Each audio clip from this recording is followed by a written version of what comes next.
nag-iimbestiga ngayon dyan ng mga tambaluslos, lahat yan, puro sip-sip boto kay Tatay Digong yan noon. Tama, tama. Tingnan nyo na sa mga ano, si Abante, ay, pinsan ko yan si ano, si Go, si Naturgo. Pinsan kita. Sabi naman si Naturgo, hoy, di ako papayag, angkil kita. Pag natanda mo na, didilat-dilat ka pa, pastor ka pa, wala kang kamoral-moral. Di ba?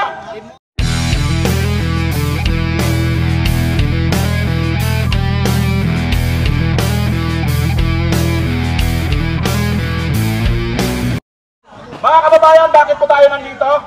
Kasi dapat ipakita natin at iparinig natin sa Congress kung ano ang dapat nilang imbestigahan pag-aksakayahan ng pera ng tax ng bayan.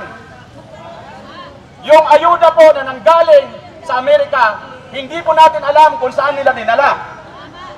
Yung Maharlika Investment Fund na ni-railroad nila, minadali nilang ipasa dahil nangangailangan na raw sila ng pang-ayuda yata ng tambaluslos na yon. Nasaan na ang kita ngayon ng investment na Maharlika? 500 billion. Yan dapat ang atin paimbestigahan. At yung kulang-kulang 2 tonelada ng shabu na nakuha doon sa Batangas, bakit, alitagtag ba yan? Alitagtag Batangas, bakit wala na po? Walang nakasuha. Nasaan na yung driver? Yan dapat ang maimbestigahan. At mga kababayan, yung kahapon lang po, sariwang-sariwa, yung balita na nahuli itong si Garma. Mga kababayan, mayroon po tayo rito isang OFW, or may mga OFW po tayo mga kababayan, at marami po sa atin, dumadaan sa immigration pag pumupunta tayo ng ibang bansa. At malalaman mga kababayan kung mayroon ka pong visa or wala.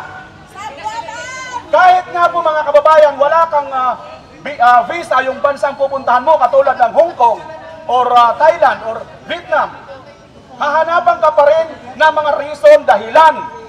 Bakit hindi ito ginawa ng immigration? Bakit ito nakalusot? Bakit ito nakalusot? Maliwanag mga kababayan. Diyan po sa ating immigration, kung wala pong sabwatan na naganap dyan, inutil! Yan po dapat ang ating imbestigahan. At yung 25 tonelada na ginto, saan nila dinala ang pinagbilhan? Ito pa mga kababayan, yung IDCA sites, sinasabi ni Marcos noon, ito daw ay para makatulong sa mga rescue operation pag may mga disaster. Ang dami na pong nangyaring bagyo sa ating bansa, disaster. Wala pa kung tayong isang kano na pisot na pumuntaran. Diba? Bakit hindi ninyo imbestigahan yan? Yan ang dapat ninyong imbestigahan. At ang pinaka-famous sa lahat, yung 5,500 flood control project na 1.4 billion araw-araw ang budget. Bakit wala sa inyong kumikip po mga tambaluslos? Nakikinabang ba kayo? Kami nagtatanong lang dito. Ngayon kung hindi kayo nakikinabang, imbestigahan ninyo ang inyong mga sarili. Dahil, bakit? Sa kabila ng pinunduhan ninyo ng bilyon-bilyon, araw-araw. Yan na. Yung PhilHealth, importante din yun. Yung ninakaw nila natin. Isa pa yung PhilHealth mga kababayan. Bakit kukunin yung PhilHealth na napakarami po mga ospital, kulang-kulang ng gamit, kulang-kulang ng mga pasilidad. Kukunin pa yung pera ng hindi naman dapat yun sa kanila. Yan ang dapat ninyong imbestigahan. Kung ano-ano ang gusto ninyong imbestigahan. Puro kayo mga katarantaduhan dyan. Hindi nyo ba alam? Karamihan sa mga nag-iimbestiga ngayon dyan ng mga tambaluslos, lahat yan, puro sip-sip boto kay Tatay Digong yan noon. Tama. Tingnan nyo na sa mga ano, si Abante, ay, pinsan ko yan si Go, si Naturgo. Pinsan kita. Sabi naman si Naturgo, hoy, di ako papayag, angkil kita. Pag natanda mo na, didilat-dilat ka pa, pastor ka pa, wala kang kamoral-moral. Di ba? Yan ang dapat imbestigahan ninyo. Wala kayong moralidad. mga tambalos-los eh. Manood lang kayo mga kababayan sa mga dating mga video. Lahat ng mga yan, si Ace Barbers, di ba bilib na bilib yan noon? Lahat ng mga yan, ng mga nandyan, puro tiklok tuhod yan noon. Yung pala mga kababayan, ito pala ay nagbabalak kayo ng mga buhaya. Hindi na po unyango kasi manipis ang balat ng unyango eh. Yan pala yon mga kababayan. Ha? Budol pala. Budol lang pala ang nangyari sa atin. Yan ang dapat imbestigahan. Hindi kung ano-ano ang mga inimbestigahan ninyo. War on drugs. Nakita nyo naman ang tahitahimik. Wala nang mga huldapan, wala nang mga karnaping, wala nang mga rape, mga pagpatay ng panahon ni Tatay Digong. Ngayon, gabi-gabi na, ang daming nawawala. Manood lang kayo sa Facebook or sa mga YouTube. Ang daming mga nawawala. Bakit? Si Pastor Kibuloy, iisa lang na hinahanap ninyo. Libo-libong pulis ang inyong pinapunta roon. Samantalang itong mga nawawala natin mga kababayan, ordinaryo mga kababayan, hindi ninyo hinahanap, napakarami nito. O, sino rito sa inyo kung nagpi-Facebook?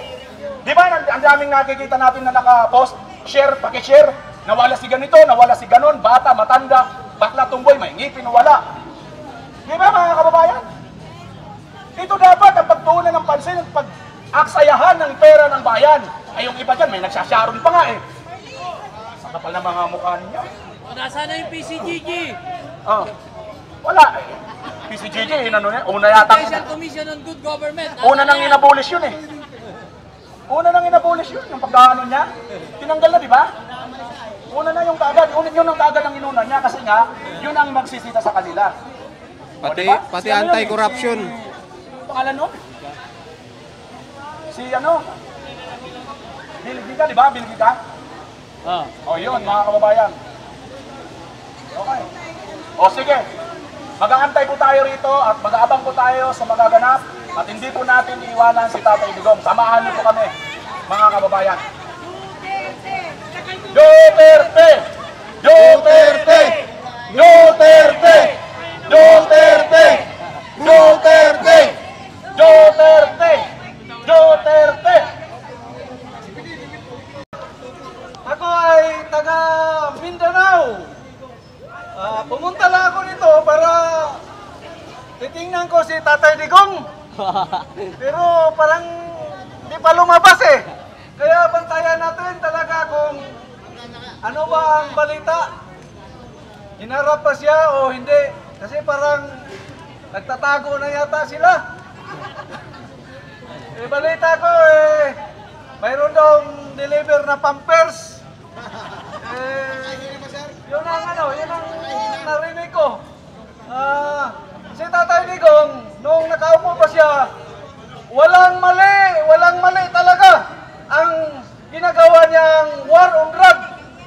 Talagang tumpak ang dapat imbestigahan yung mga luho ng mga buhaya.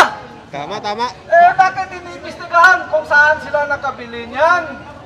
Tira siguro niyan ng mga negosyo nila na nakatago. So, kaya magbantay tayo talaga. Hindi pwede na hindi natin bantayan si Tatay Digong, baka mawala. Wala na tayong Tatay Digong. Bakit kami ng mga buhaya? Baka lalapain, kawawa naman.